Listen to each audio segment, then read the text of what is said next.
Bonjour Hervé Leminck, je vais vous demander de vous présenter en quelques mots, rapidement. Bonjour Christophe, merci de m'avoir invité à m'exprimer. Je m'appelle Hervé Leminck, je préside maintenant depuis quelques années, depuis 10 ans, la journée nationale du commerce de proximité, de l'artisanat et du centre-ville. J'oublie pas l'artisanat parce que c'est important et ça fait partie des structures que l'on défend également. Première question, quelle est ta perception du commerce de centre-ville aujourd'hui et que penses-tu de son évolution à venir? Alors, je crois qu'il y a à travers tout de même des statistiques qui ne sont pas toujours très positives lorsqu'on parle de vacances des cellules commerciales. Je pense qu'il y a quand même des éléments très favorables par rapport d'une part à une clientèle qui souhaite se relocaliser. Il y a quand même une volonté de consommer à proximité de chez soi, peut-être de moins prendre sa voiture, tout simplement parce qu'on a une clientèle de seniors qui a un certain pouvoir d'achat. Et ça, c'est finalement très positif. Et il faut que les commerçants en tiennent compte. Il y a toutes sortes de facteurs que je n'aurais pas imaginé il y a une dizaine d'années quand j'ai lancé la journée, qui tournent autour de mieux consommer, les circuits courts, moins prendre sa voiture, je me répète. Voilà, j'allais dire, aller pousser un caddie dans une grande surface, c'est plus très sexy. Hein. Oui, tout à fait. D'ailleurs, tu en parlais tout à l'heure à Madame la Ministre et elle avait l'air assez d'accord avec ce que tu disais.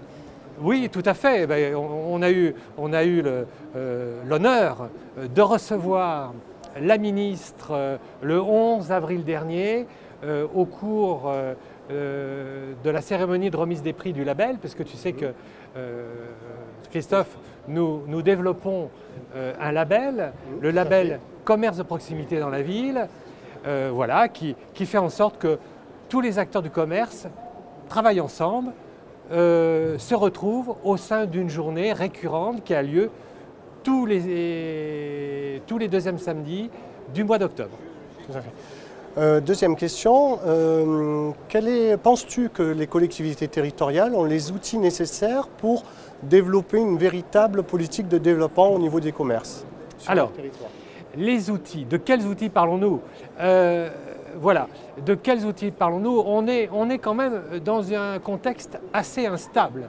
Avec la loi NOTRe, je pense que tout le monde est un petit peu déstabilisé, à savoir comment on va se positionner, qui va être responsable de quoi et de qui. Tout à fait, voilà. Tout à fait, ouais. Donc, mais par contre, peut-être que le fait de reconsidérer les territoires, notamment au niveau des communautés de communes ou communautés d'agglomération, ça va nous donner une vue un petit peu plus, on va élever, enfin, un peu, voilà, on va permettre au territoire peut-être de le gérer avec plus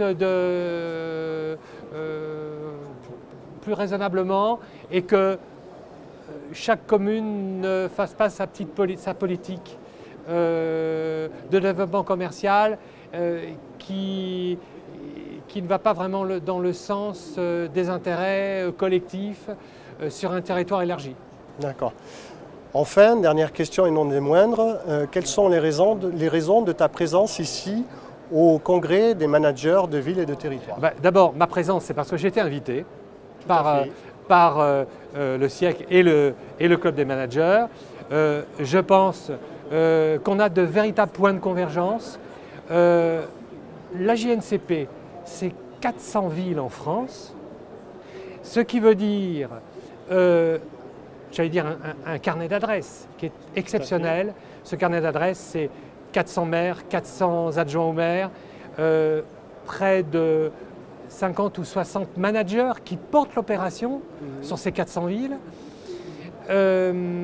Voilà, donc on a un certain nombre de convergences et nous, journée nationale, on a une structure, mais on n'a pas de représentants régionaux officiels. on a des représentants à travers les managers qui portent les opérations et je pense que cette régionalisation que vous proposez va être utile à nos deux structures. Tout à fait. Bah, écoute Hervé, je te remercie. Merci et Christophe, puis à bientôt. à bientôt. Et à bientôt.